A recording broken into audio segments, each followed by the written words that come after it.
What else can people do if, if they've never experienced, never come across self-leadership, or are just starting on this journey, or even partway through? What practical things can someone do right now?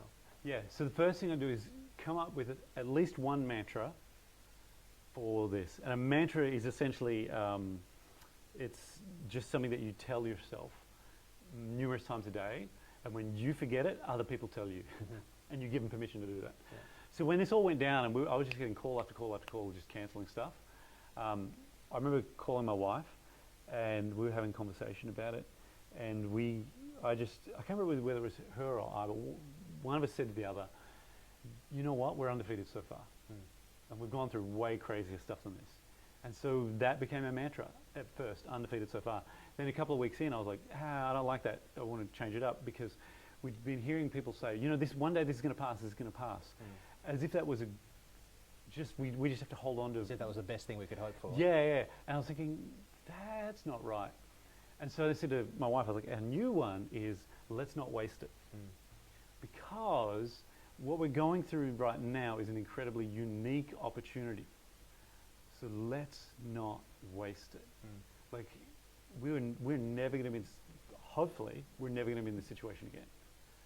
We may be, but this kind of situation again. So let's learn everything we can about ourselves and about the world around us and how we relate to the world around us in this crucible that's like, it is an experience.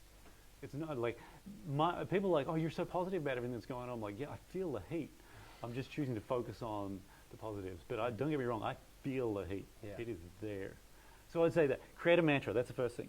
Because you can either endure this, or we can actually engage with this. Yeah. That's the whole survive or thrive scenario. And so instead of enduring this, I'm like, let's engage with this and actually have some fun with this and make it fun. Another big thing is plan, don't predict.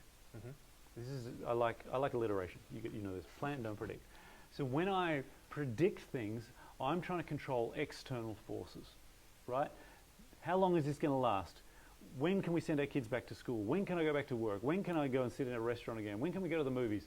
That's all predicting. It's trying to predict external things. Planning is, what's my next step?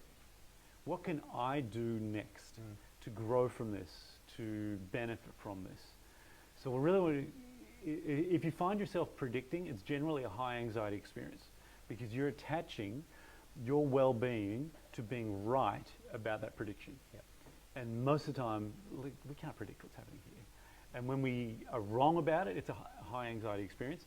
And also we have a high anxiety about, am I going to be right about this? Am I going to be wrong about this? It heightens your anxiety levels. Yeah. Instead of actually just going, I know what I can do. Because we can only control two things, perceptions and actions.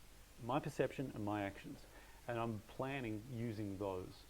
And that's what I'm talking about here. Don't predict, plan. Another really interesting to do is to begin to understand that there are opportunities right now.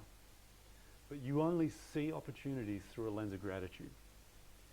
If you aren't finding stuff daily to be grateful for, you're going to struggle. And you're going to miss a lot of the opportunities. Opportunities require a lens of gratitude. So if you want to know how to actually begin to do some really cool stuff in this time period, begin and end each day writing down a list of things you're grateful for. And you can repeat stuff from the day before, but just be grateful for something. And you will find this experience vastly more empowering. That's another thing. Do you want more? I think that's really good. I think that's just, so it's mantra, plan, don't predict, and gratitude. Yeah. There's those three practical things that people can do now as part of their self-leadership journey. Yeah.